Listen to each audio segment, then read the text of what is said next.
خبر شامل کرتے ہیں اسلام گڑھ سے ہمارے نمائندے KM نیوز مرزا جمیل احمد شاہد کی اس رپورٹ میں پاک فوج قومی غیرت، تحفظ اور استحکام کی علامت ہے۔ مفکر اسلام صاحبزادہ پروفیسر میر محمد توفیق کا جمعہ کے خطبے میں ولولہ انگیز بیان۔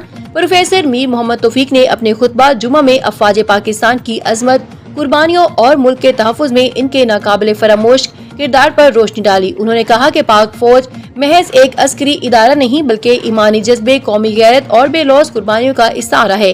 یہ وہ محافظ ہیں جو ہر آزمائش میں ملک کے استحکام اور سلامتی کے لیے سینہ سے رہتے ہیں اور اپنے عزم، استقلال اور جانثاری سے دشمن کے ہر وار کو ناکام بناتے ہیں۔ انہوں نے کہا کہ ہم سب کو یہ حقیقت سمجھنی چاہیے کہ پاکستان ایک نظریاتی مملکت ہے اور اس کے دفاع کی ذمہ داری ایسی فوج کے ہاتھ میں ہے جو ایمان، تقوی اور جہاد فی سبیل اللہ کے اصول پر کارآمد ہے۔ ہمارے سپاہی اور افسران نہ صرف جدید عسکری مہارتوں سے لیس ہیں بلکہ ان کے دل میں اللہ کی نصرت پر کامل یقین ہے اور یہی ان کی سب سے بڑی طاقت ہے۔ میرا تو آرمی بیک گراؤنڈ ہے۔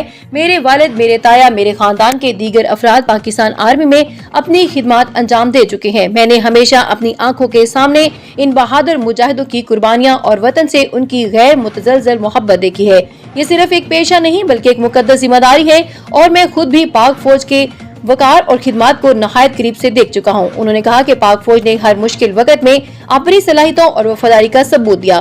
1948، 1965، 1971 اور 1999 کے مارکوں میں اس فوج کے جوانوں نے شجاعت اور احسار کی وہ داستانیں رقم کی جو تاریخ میں سنہری حروف سے لکھی گئی ہیں۔ اسی طرح دہشت گردی کے خلاف جنگ میں بھی ان بہادر سپوتوں نے اپنی جانوں کا نذرانہ دے کر قوم کو محفوظ بنایا۔ آپریشن ضرب غضب، رد الفساد اور خیبر فوج جیسے اقدامات کے ذریعے دشمن کے ناپاک عزائم کو خاک میں ملایا اور ملک کو اندرونی طور پر مستحکم بنانے میں کلیدی کردار ادا کیا۔ صاحبزادہ پیر محمد توفیق نے حالیہ واقعات کا ذکر کرتے ہوئے کہا کہ 11 مارچ 2025 کو بلوچستان میں جعفر ایکسپریس کے اغوا کا واقعہ پوری قوم کے لیے ایک لمحہ فکریہ تھا۔ بلوچ لبریشن آرمی BLA کے دہشت گردوں نے اس ٹرین کو اغوا کیا جس میں سینکڑوں بے گناہ مسافر تھے۔ یہ ایک خوفناک لمحہ تھا جب دشمن ایک بار پھر پاکستان کے امن کو چیلنج کرنے کی کوشش کی۔ تاہم پاک فوج اور سیکیورٹی فورسز نے اپنی غیر معمولی حکمت عملی اور تیز رفتاری سے نہ صرف یرغمالیوں کو بحفاظت آزاد کرایا بلکہ تمام دہشت گردوں کو جہنم میں واصل کر دیا۔ انہوں نے کہا کہ یہ آپریشن پاک فوج کی بے مثال پیشہ ورانہ مہارت، جرأت اور حب الوطنی کا ثبوت تھا۔ دنیا نے دیکھا کہ کس طرح ہماری فورسز نے نڈر قیادت کے تحت اس نازک صورتحال پر قابو پایا اور قوم کو ایک بڑے سانے سے بچایا۔